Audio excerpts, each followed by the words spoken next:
Sir, a second GZDoom game has hit the market. How's it going, everybody? My name is fallinghurts, and today I wanted to make a very quick little video talking about a game I've been playing called Relentless Frontier. It is billed as a fast-paced sci-fi FPS running on the GZDoom engine, much like, as I already briefly alluded to, Celico or Sulaco, whatever you want to say there. But this game has a strong focus on mobility, strategy, and exploration. And as of the time of recording, it just launched today, July 24th, 2024, into early access, and that's coming from Vision Ogre and being published by Hellforge Studios, which is a publisher I don't really know anything about, but I looked at the other games that they have upcoming, and it seems to be very much in that boomer shooter vein. So maybe keep an eye out on them if you like this product. But as for if you might like this product, let's talk about it. So, Relentless Frontier. You know, it's good. I really like this game a lot. I don't really know what else to say. There's some sci-fi stuff here that's some nice set dressing. I don't really want to talk about the plot because it's not super heavy, quite frankly. But then again, what do you really expect from a shooter? However, if there is going to be any plot development, it could occur over the next year and a half, as the game is intended to leave early access late 2026, and the full version is planned to have a single-player campaign with 3 episodes. But currently, there's only 1 episode out, and that's what this early access version of the game is. Now, as I said, there's a lot to like about this game, but it's not really coming from the story perspective. However, the main character is voiced for a few quips here and there, not annoying quips, but story moments as you get through certain parts. And it works well enough, and presentationally, I think the voice acting is actually quite good. But what really is the appeal to me is the gameplay. Because you have what is called an omnistruct, where you're able to replicate new weapons and abilities to help you traverse the terrain and demolish threats. Now, the traversal comes in the forms of, say, a double jump, or even like a dash ability that you can use through the air. And of course, you've got your melee attacks that you can actually use with this giant toothbrush. And I'll get to the guns in just a minute, but a large mechanic of this game actually comes from this sci-fi toothbrush. Because when you kill these enemies, you actually build up a charge, which you'll find upgrades for throughout the world to hold more. But the basic concept is that you have 3 things that you can spend these points on. You can either, get a little bit of health back, like a health pickup. You can get armor, which are the essential 2 health bars within the game, just like, Doom. It's pretty simple. But then for the third one, you can also cash it in for a little bit of ammo for whatever gun you have equipped at the time. Now, what I like about this system, so you specifically get these either from, the pickups around the world of these points, or from, meleeing enemies to death with this item. So what's really cool about this, it's a risk to reward, and it feels a lot like boomer shooter Bloodborne, not in style. Obviously, this isn't, ye old town, British people, but in the way that it, challenges the player for a risk to reward, you can actually better yourself if you're being careful, because there's some enemies you're going to want to use the melee attack on because it saves ammo and you can get more from them, and there's some enemies you're just going to want to pulverize. And in this way, the way the game allows you to, through gameplay and skill, to be better at all times is really just so rewarding, especially with the different difficulty options. I played on normal and I felt totally challenged most of the time because I was trying to play in unique ways. And sometimes I just underestimated the number of enemies, the encounters, and more on that in just a minute because I think that's another gold mine for this game. But I was really impressed with specifically this addition to the game. Speaking on the guns themselves, there's not a huge variety in this version of the game, but the upgrades and uses for these weapons basically covers everything across the board that you'd want, though I am very excited to see what guns and weapons do get introduced in the full game. For instance, you've got your pistol, you've got your shotgun, and you've got your machine gun, just to name, a few, plus your melee in the earlier hours. And these weapons can get upgrades that are actually very, very useful. We'll talk about enemy design here in just a second. But this game does this great thing where it looks out for itself. There's a decent amount of enemies and enemy variety within this game. However, when it does slow down in the earlier bits or, throughout certain lull points within the story, or the gameplay, I should say, you do notice that whenever you get introduced to a new enemy, sometimes they're a little too tough. Armored enemies aren't really able to be taken care of easily, and that's when the game does something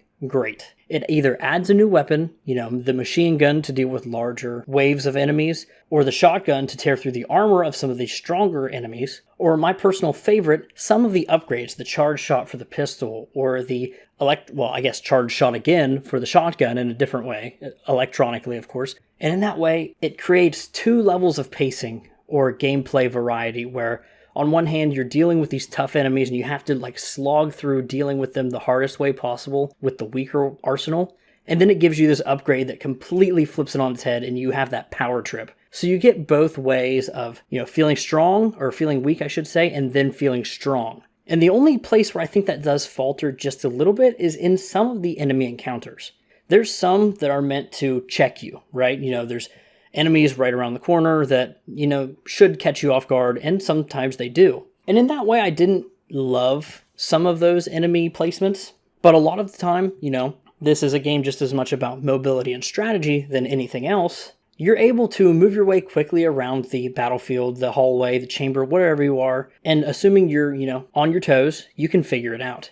Now, on the flip side of some of the encounters being a little more, shock value jumping at you, what surprised me so much about Relentless Frontier is how many different ways it asks you to encounter combat or enemies within the game. So it goes without saying there's different types of enemies. There's your basic little, essentially head crabs from Half-Life looking enemies that just lunge at you. You've got some ranged enemies. Of course, you've got your tankier enemies. And there's a decent little variety in the way they move around too. And in that way, in and of itself, every combat encounter where there's different enemy placements and numbers of enemies feels unique and genuinely quite good. But what got me were the invulnerable enemies, or the unwinnable fights, where you're actually required to run. There's actually a couple chase segments within the game. Sometimes the game will take away your guns for one reason or the other. And while I've already talked about the fact that the game goes from making you feel weak to strong, there's certain points where it makes everything feel absolutely hopeless, and your only chance of survival is to run. It's that level of emotion that the gameplay evokes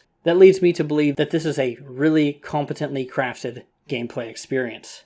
There are boss encounters within the game, and I think they're challenging enough, but I don't think they're anything crazy to write home about. I mean, they're big bullet sponge enemies that you kind of have to switch how you deal with them. The type of ammo you're using, the type of weapons you're using, or the strategy to survive certain attacks. And in that way, I think they feel pretty good, but I would like to see more from the full release of the game before I said that these were amazing. Now, the final thing I did want to say was actually about the platforming itself. This has got the Doom Eternal essentials. You've got your jump, your double jump, your dash, and a few other abilities that are used with some items. And I think the game feels really good because of it. And in that way, I think the platforming perfectly bookends a lot of the combat segments. And you can also do a lot of platforming while you're in those combat segments. And I think that's smart gameplay, as it never gets in the way. It's not like Doom where you're grappling to a wall, you can only shoot with one arm and only in certain directions. It doesn't feel that wonky at any point.